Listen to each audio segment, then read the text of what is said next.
नरक में गिराने वाले पापों का संक्षिप्त परिचय सनत कुमार जी कहते हैं। व्यास जी। जो पाप परायण जीव महान नरक के अधिकारी है, उनका संक्षेप से परिचय दिया जाता है। सावधान होकर सुनो। परस्त्री को प्राप्त करने का संकल्प, पराये धन को अपहरण करने की इच्छा, चित्त के द्वारा अनिष्ट चिंतन तथा न करने योग्य कर्म में प्रवृत्त होने का दुराग्रह, ये चार प्रकार के मानसिक पाप कर्म हैं। असंगत प्रलाप, बेसिर पैर की बातें, असत्य भाषण, अप्रिय बोलना और पीठ पीछे चुगली खाना, ये चार वाचिक वाणी द्वारा होने वाले पाप कर्म हैं। अभक्ष्य भक्षण, प्राणियों की हिंसा, व्यर्थ के कार्यों में लगना और दूसरों के धन को हड़प लेना, ये चार प्रकार के शारीरिक पाप कर्म हैं।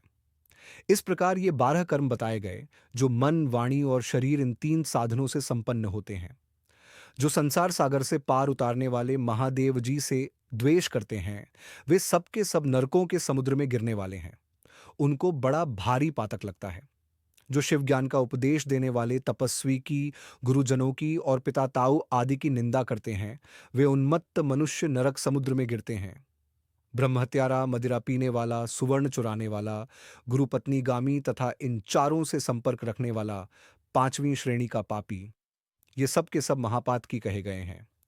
जो क्रोध से, लोभ से, भय से तथा द्वेष से ब्राह्मण के वध के लिए महान मर्म भेदी दोष का वर्णन करता है, वह ब्रह्म हत्यारा होता है।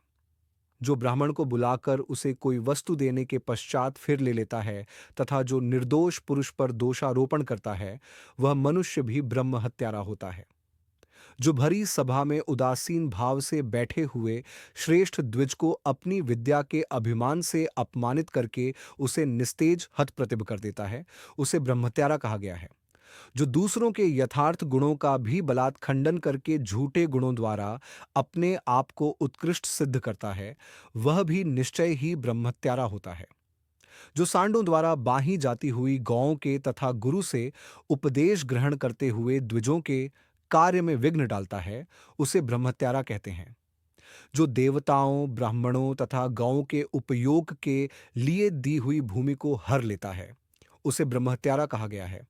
देवता और ब्राह्मण के धन को हर लेना तथा अन्याय से धन कमाना ब्रह्महत्या के समान ही पातक जानना चाहिए।